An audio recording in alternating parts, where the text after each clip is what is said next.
De actualidad.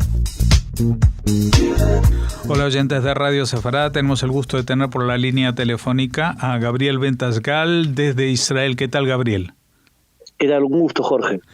Bueno, todo el mundo, yo creo, ha quedado un poco anonadado con lo que ha pasado esta madrugada pasada cuando un ataque de Estados Unidos al aeropuerto de Bagdad, pues acabó con la vida del número 2 del régimen iraní, prácticamente el general Qasem Soleimani, que es el dirigente o el máximo responsable de la Fuerza Revolucionaria al Quds, ¿no? ¿Qué ha pasado y qué puede pasar, Gabriel? Bueno, cuando tú dices efectivamente que es el número 2, la Fuerza al-Quds es la encargada de expandir la revolución islámica por todo el Medio Oriente y por todo el mundo. Es el que mantiene vivo y expandido al régimen de Irán. Lo que han hecho fue, si la estrategia de Donald Trump en Medio Oriente fue condensar los golpes en lugares especialmente dolorosos, pero salir, esto lo que ha hecho es debilitar la postura de Irán en vistas a negociaciones, porque la estrategia de Donald Trump se negocia desde la fuerza y no entre iguales. Si Obama pensaba que entre iguales iba a lograrlo, bueno, Donald Trump piensa que a base de golpes y a base de reducir la amenaza. Lo que te puedo decir es que claramente el sheriff ha vuelto al Medio Oriente y los países del Medio Oriente están alegres que el sheriff volvió. Bueno, justamente hasta hace poco todo el mundo, o casi todo el mundo, se quejaba de que parecía que Trump no hacía nada, incluso las provocaciones en el Golfo Pérsico no tenían una respuesta demasiado contundente, apenas algún dron, incluso los iraníes habían derribado drones americanos y tampoco se había visto ninguna respuesta. Pero parece que el hecho de que hayan tocado a un ciudadano estadounidense, eso no sé si fue la gota que colmó el vaso o era la línea roja. Y es una serie de cosas. Acuérdate, además de lo que has nombrado, efectivamente tenemos el ataque de Irán contra los pozos petroleros de Arabia Saudita, que quedó sin respuesta, y la expansión total de Irán en Siria y en Líbano, que ponía en peligro toda la inestabilidad del Medio Oriente. Estamos hablando de acciones reales que ha hecho Irán y que lo que hacía era poner en entredicho la capacidad que tiene Estados Unidos para poder imponer una solución al problema más grave, que es el problema nuclear con respecto a Irán. Yo creo que lo que ha hecho es poner un golpe sobre la mesa y aprovecharse de una situación, y es que Irán no tiene la capacidad ahora para poder enfrentar una guerra abierta con Estados Unidos. La posición de Irán es de debilidad, no es de fuerza. Estamos hablando de un país que tiene sendas protestas internas, oficiales del ejército y del régimen que ordenan disparar contra manifestantes, y manifestantes que exigen que en vez de exportar la revolución, que le den de comer a la gente. No creo que esté en posibilidades Irán de enfrentarse cara a cara. No significa que no pueda, por ejemplo, hacer atentados terroristas en varios lugares del mundo. Claro, porque lo que tampoco es muy de aceptar después de 40 años de revolución islámica es que se vayan a quedar de brazos cruzados. Nunca lo han hecho, ¿no? Bueno, sabes que en general a veces sí lo han hecho de alguna manera. Por ejemplo, cuando alguien aliado a Irán, como Israel, cuando Israel mató a Ahmed Yassin, el líder de Hamas, no hubo una respuesta real. O cuando asesinaron a Imad Mughniyeh, la respuesta fue bastante tenue. Puede ser que no hagan nada. Ahora, sí, te puedo decir una cosa: si la respuesta iraní va a ser un atentado terrorista dentro de muy poco tiempo, lo que nos va a quedar claro era que ese atentado terrorista está preplanificado. Porque ¿cómo sacas a ejecución un plan de alto contenido logístico en una semana sin haber hecho un preparativo anterior?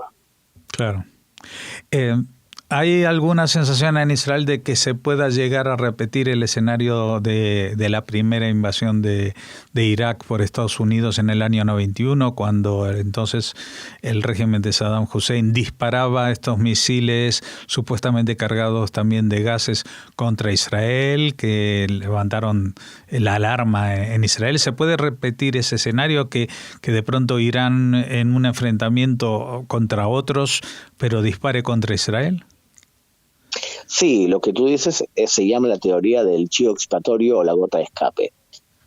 Sí, que lo que haga Irán es intentar atacar para ganar apoyo interno a Israel desde, por ejemplo, Líbano, desde Hezbollah, o utilizar a Hamas. Hamas está especialmente débil ahora, pero Líbano no, y Hezbollah no está débil.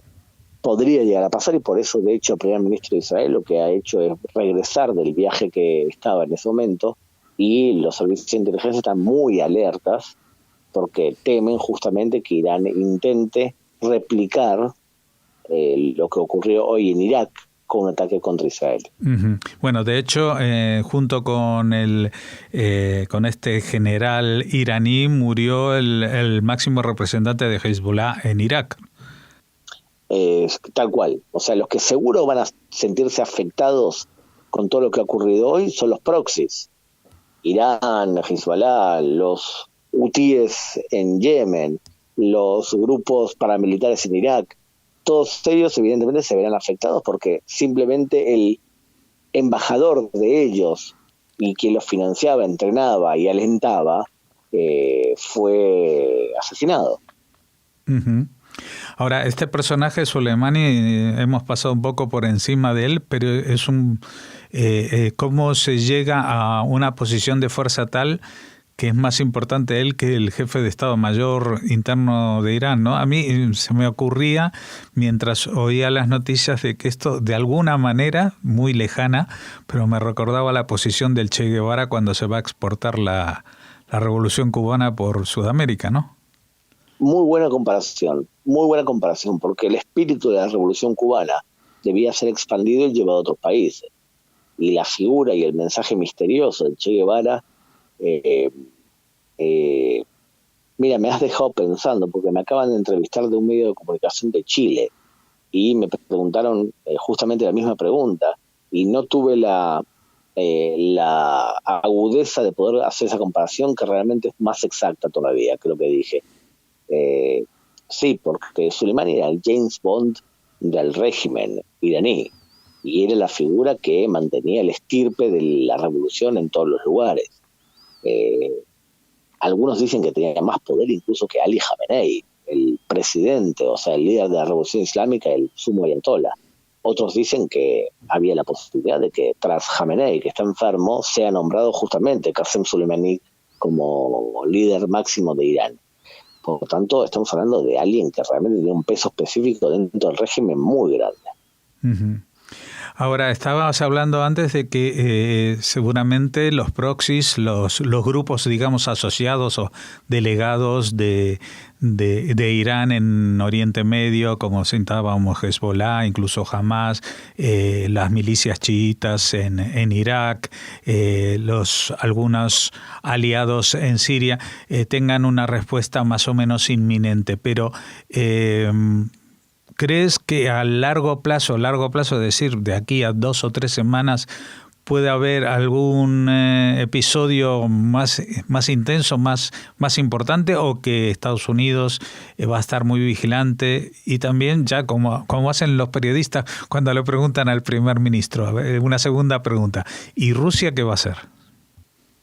Bien, vamos a empezar por el final. A Rusia no le molesta que Irán desaparezca de Siria y del Líbano. Justamente Irán lo que ha hecho es provocar más inestabilidad, cuando Rusia lo que quiere es cobrar lo que ha invertido en Siria y mantener al régimen de Assad en pie para su propio beneficio. Irán lo que ha hecho es meterla en problemas a Rusia, lo que no significa que no le desagrade que Irán haga el trabajo sucio, porque ¿quién hacía el trabajo de campo, de combatir cuerpo a cuerpo y de hacer a veces lo que Rusia quería, pero que no quiere hacer, justamente los iraníes. O sea, les conviene que Irán se mantenga en pie, pero no muy fuerte, para que no le provoque problemas a ellos mismos. Ahora, es verdad lo que dices al principio, que puede ser que los grupos proxies sí hagan algo, pero hay que ver cada uno en qué situación está. Porque con respecto a Israel específicamente, ya que hablamos de Radio Sfarad, la posibilidad de que Irán tome la posibilidad ahora, haga el movimiento para poder vengar a su patrón, es menor. Hablamos de que jamás está intentando llegar a un acuerdo con Israel para sobrevivir él como régimen. Y por otro lado, Hezbollah. Sí, Hezbollah tendría más posibilidades de poder enfrentarse o de abrir un frente contra Israel para que Irán vea que pasa algo. Pero el ejército israelí le ha dicho varias veces a Hezbollah: si empiezan ustedes una guerra, nosotros no respondimos más contra Hezbollah. Nosotros atacamos al Líbano, porque Irán y Hezbollah son las que dominan el Líbano.